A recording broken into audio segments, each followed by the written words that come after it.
Dog raised 3 bears like her pups, but when fire strikes, they become the heroes.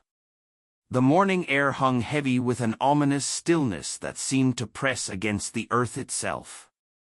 Daisy lifted her gray muzzle from her favorite resting spot beneath the ancient oak that had sheltered her for countless afternoons over the past 3 years. At 7 years old, the golden retriever's once lustrous coat now bore the distinguished silver streaks of one who had lived fully, loved deeply, and mothered in ways that defied nature itself. Something was wrong. Every instinct, honed through years of wilderness living, screamed warnings that her human companions had yet to detect. The scent carried on the barely perceptible breeze held notes of danger, dry timber, overheated earth, and that particular metallic tang that preceded catastrophe. Her nostrils flared as she processed the complex symphony of smells, each one adding another layer of urgency to her growing unease. Daisy's restlessness manifested in subtle ways at first. She paced the familiar perimeter of their territory with measured steps, her intelligent brown eyes scanning the horizon with unusual intensity. Her tail, normally held in the confident curve of contentment, remained low and twitching with nervous energy. Soft whimpers escaped her throat, not the playful sounds of her younger days, but the worried murmurs of a mother sensing threats to her family. The 3 bears she had raised from cubs noticed immediately. Ranger, the largest of the trio at over 300 pounds of solid muscle and glossy black fur, lifted his massive head from where he had been foraging near the stream. His dark eyes, so expressive despite their size, followed Daisy's anxious movements with growing concern. Scout, slightly smaller but no less imposing, abandoned his investigation of a rotting log to lumber toward their adoptive mother.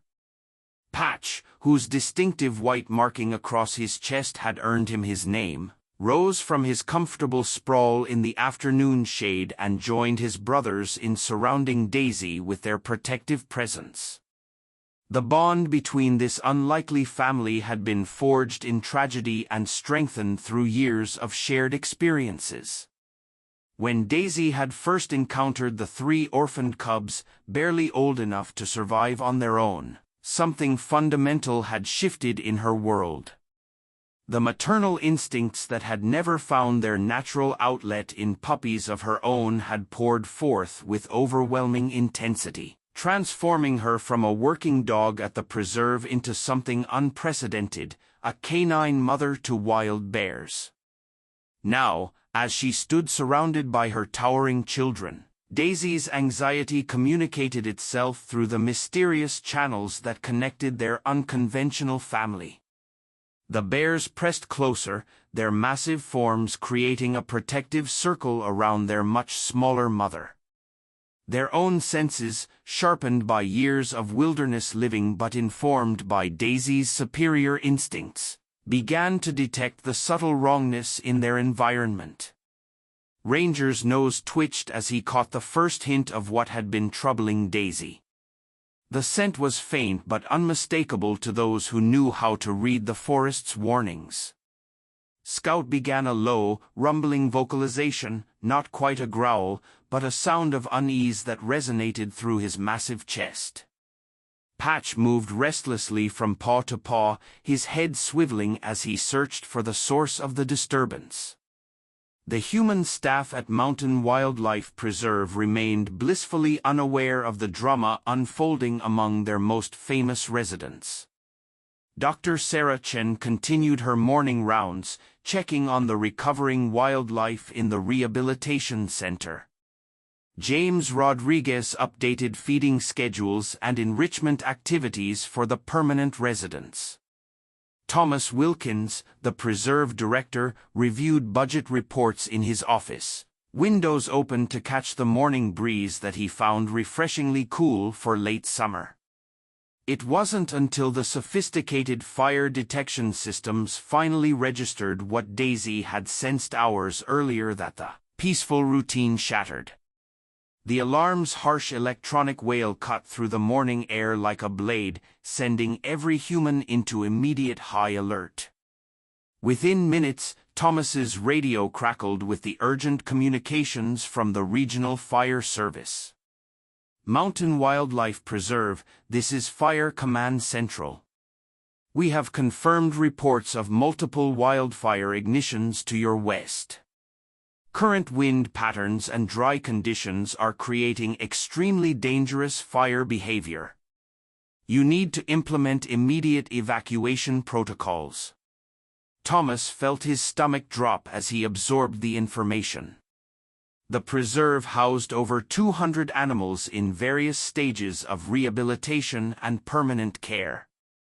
Moving such a diverse population, from small songbirds to large predators, would be a logistical nightmare under the best circumstances. With an approaching wildfire, it became a race against time where every decision could mean the difference between life and death. The emergency protocols, drilled countless times but never implemented in a real crisis, swung into action with mechanical precision. Staff members and volunteers who had been going about routine morning tasks suddenly found themselves thrust into roles they had trained for but hoped never to need. Radio communications buzzed with constant updates as his teams coordinated the complex dance of animal evacuation.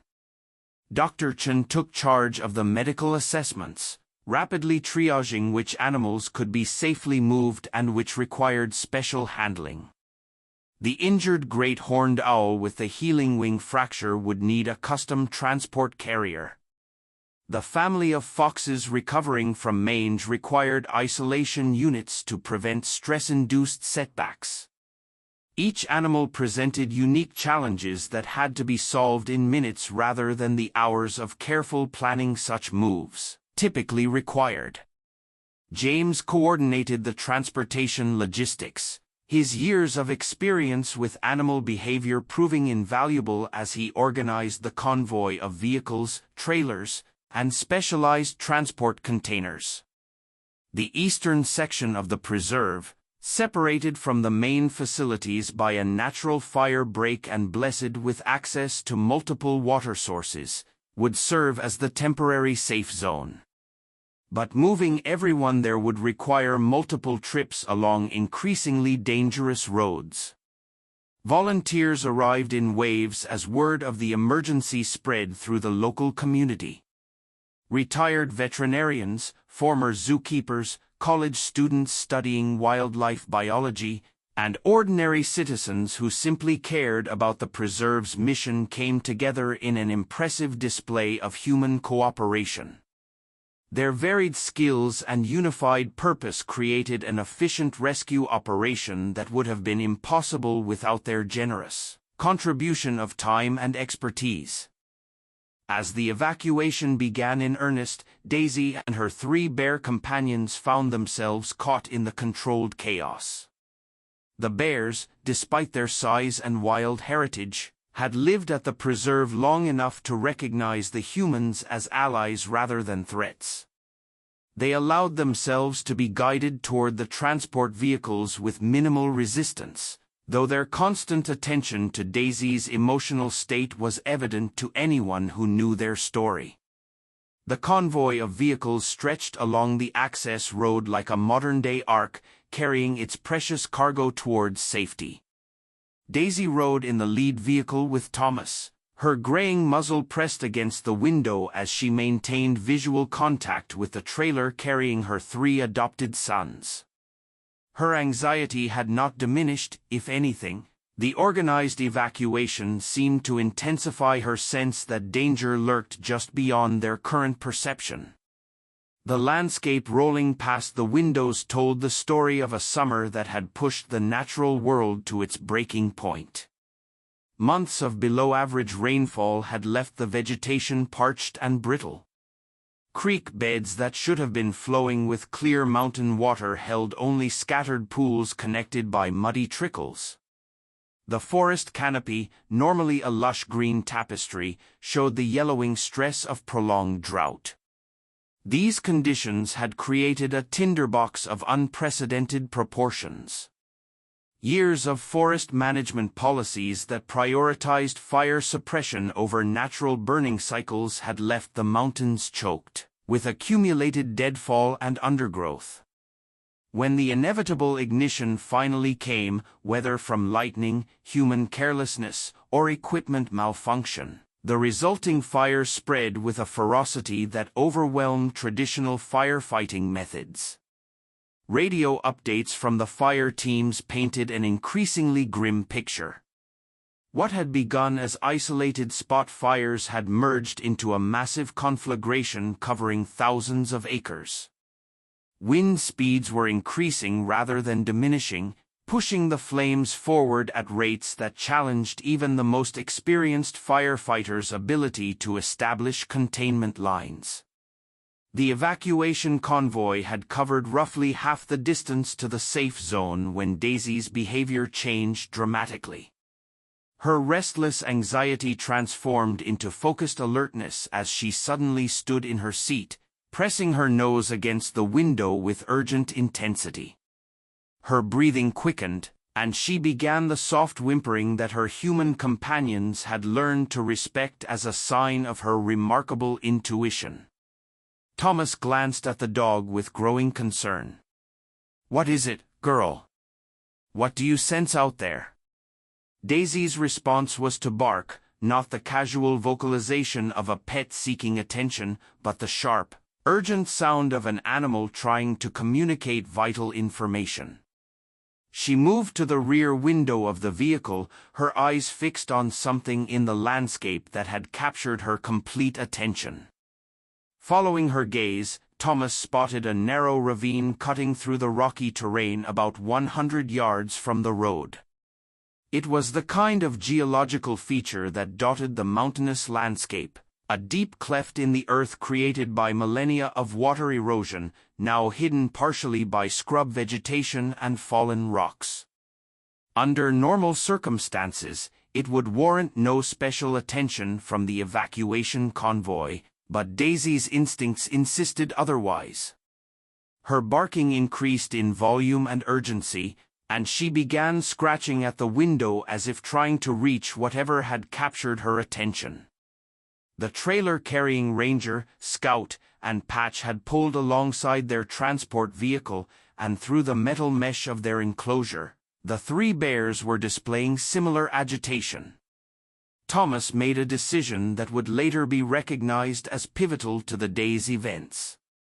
He radioed the convoy to halt and called for a small investigation team to examine the ravine that had so captured the animals' attention. Sir Chen and two volunteers joined him as they left the vehicles and approached the rocky depression. What they discovered would transform a routine evacuation into an epic rescue mission that tested every skill, resource, and ounce of courage the preserve team possessed. The ravine's depth became apparent only as they reached its edge, where the ground dropped away into shadows that seemed to swallow the afternoon light. 15 feet below, carved into the rocky walls by centuries of flowing water, a natural chamber had formed, a geological pocket that now served as a prison for its current occupants. 3 wild black bear families huddled in the depths of the ravine, their situation becoming clear as Thomas and his team peered down at them.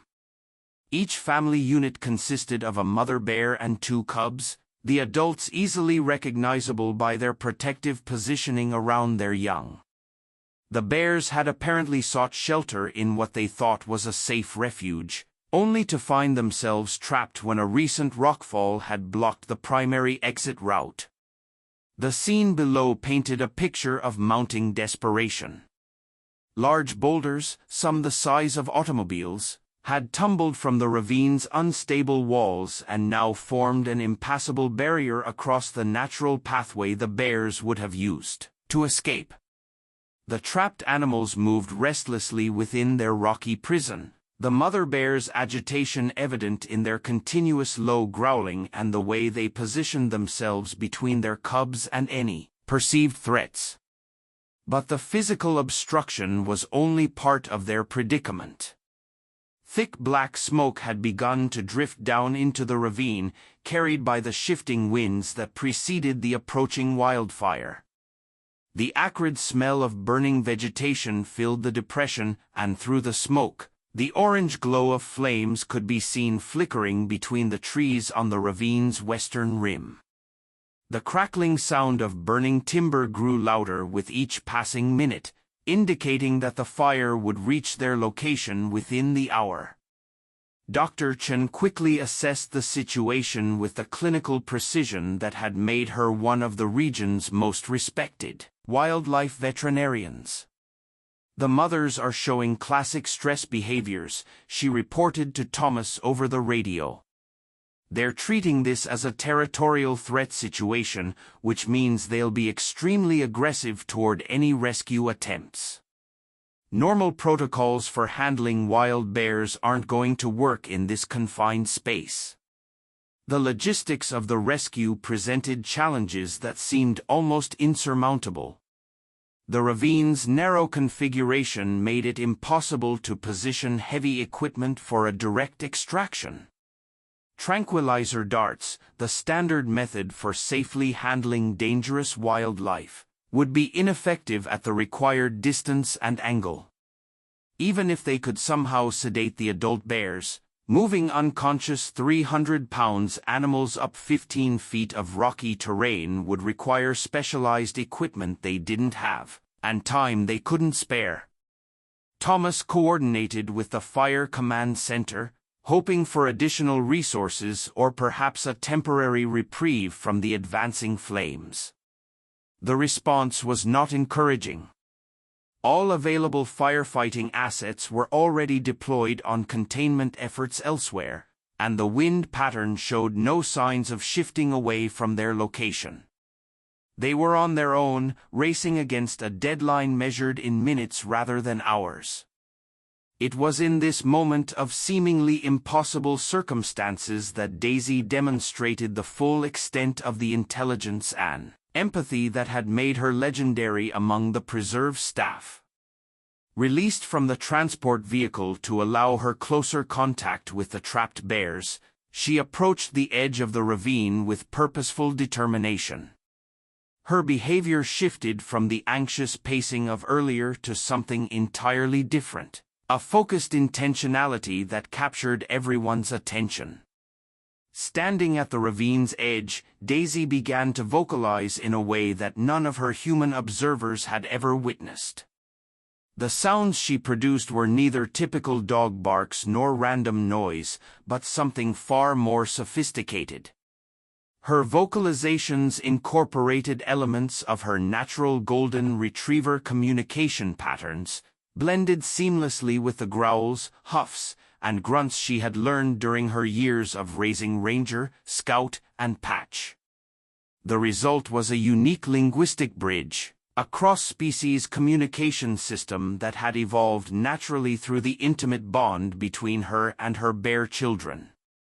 Daisy's words carried emotional content that transcended species barriers, conveying concepts of safety, compassion, and maternal understanding that resonated with the trapped mother bears.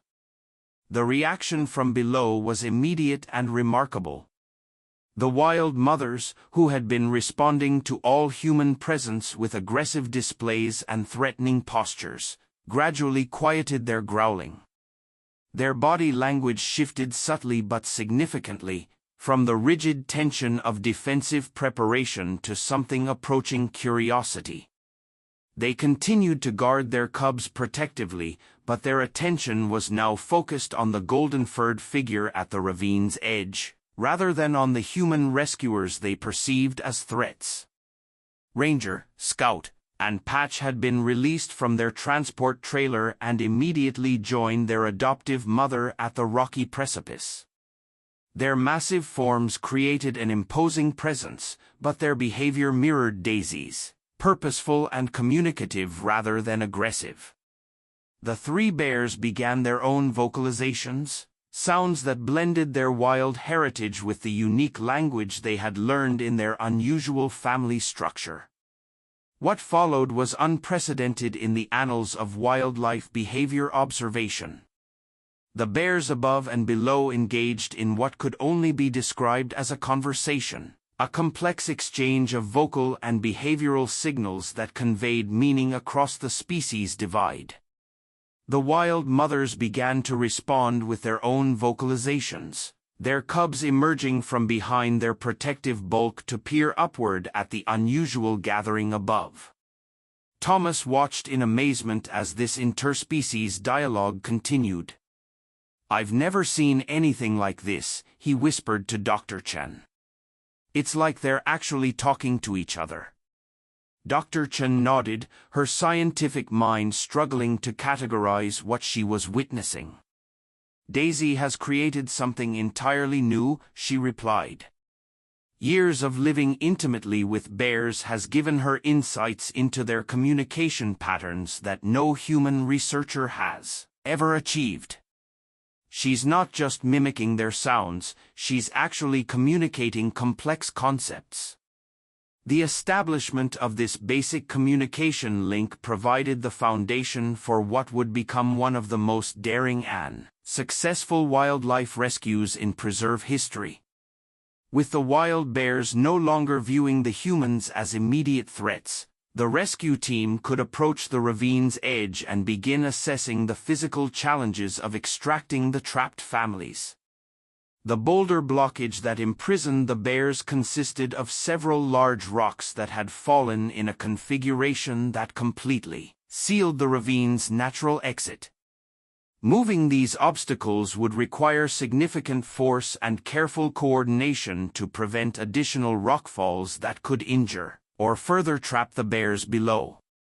The narrow workspace at the bottom of the ravine meant that any equipment or personnel sent down would have extremely limited maneuvering room. Thomas organized his team with military precision, assigning specific roles based on each person's expertise and physical capabilities. Dr. Chen would monitor the bears' stress levels and provide medical intervention if needed. James would coordinate the equipment and materials being delivered by the volunteers, who continued to arrive despite the approaching fire. The strongest members of the team would work directly on moving the boulder obstruction. But the most crucial role belonged to Daisy and her 3 adopted sons. While the human team worked on the physical aspects of the rescue, the unusual bear dog family maintained the communication bridge that kept the wild bears calm and cooperative. Daisy positioned herself where the trapped mothers could see her clearly, continuing her remarkable vocalizations, while Ranger, Scout, and Patch added their own reassuring sounds to the conversation. The rescue operation began with careful preparation and safety protocols, but the approaching fire forced everyone to work with desperate urgency. Ropes and pulleys were rigged to provide mechanical advantage for moving the heavier boulders. Smaller rocks were cleared by hand, with team members forming a human chain to pass debris up and out of the ravine. Every few minutes, someone would check the progress of the flames, reporting that the orange glow was growing brighter and the smoke thicker. Daisy never wavered in her self-appointed role as chief communicator. Despite her advancing age and the physical stress of the situation, she maintained her position at the ravine's edge, her voice growing hoarse from continuous vocalization but her determination undiminished. Sweat matted her golden coat as the temperature rose from the approaching fire, but she refused all attempts by concerned humans to move her to a safer distance. Her 3 bear children showed equal dedication, working as a coordinated unit that demonstrated the depth of their unusual family bond. When the human team needed help moving a particularly large boulder, Ranger descended into the ravine with surprising grace for such a massive animal. His strength, combined with the mechanical advantages provided by the human team's equipment, proved sufficient to shift rocks that would have been immovable by human effort alone. Scout and Patch took turns joining their brother in the physical work.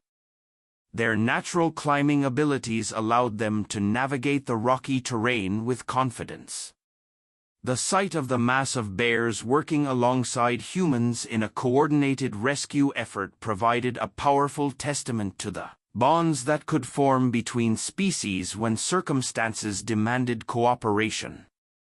The wild mother bears, influenced by Daisy's continued communication and the obvious benevolent intentions of the rescue team, began to actively assist in the operation. They guided their cubs to the safest areas of the ravine floor and even helped by pushing smaller rocks away from the work area. Their cooperation transformed what could have been an impossible rescue into a feasible, though still extremely dangerous, operation. As the evacuation progressed, tragedy struck in the form that often accompanies crisis situations. 2 of the 3 wild mother bears, weakened by prolonged stress and exposure to smoke, began showing signs of severe distress. Despite Dr. Chen's immediate veterinary intervention, their condition deteriorated rapidly. The combination of panic, physical exhaustion, and smoke inhalation proved too much for their already stressed systems. The loss of 2 mothers left 4 cubs orphaned in the midst of an already traumatic situation. The surviving cubs, disoriented and frightened by their mother's condition, huddled together in the corner of the ravine while the rescue team worked frantically to clear the final obstacles to their escape route. It was in this moment of tragedy and triumph that Daisy's greatest act of maternal love unfolded. As the last boulder was moved aside and the escape route finally cleared, the surviving wild bear family and the 4 orphaned cubs began their climb to freedom.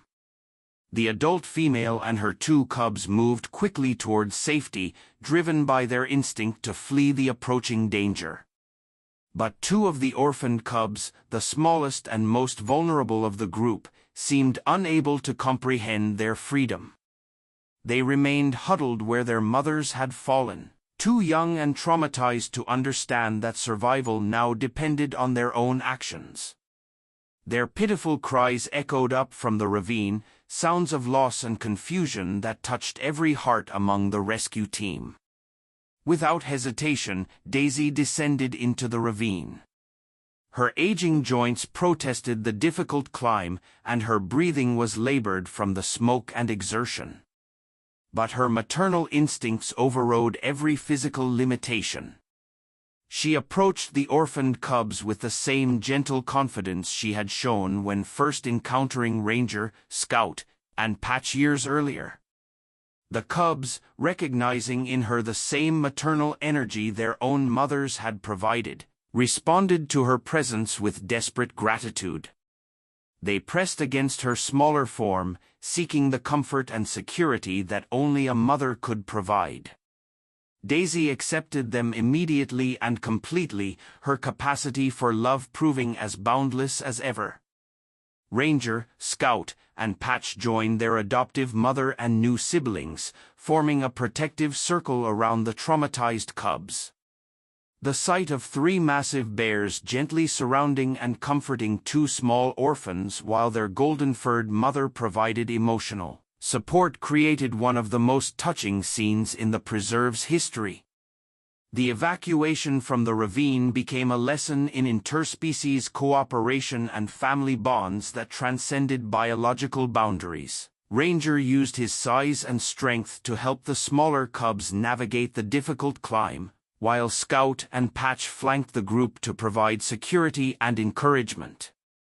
Daisy, despite her own physical challenges, never left the cubs' sides, offering constant reassurance through her unique vocalizations and gentle physical contact.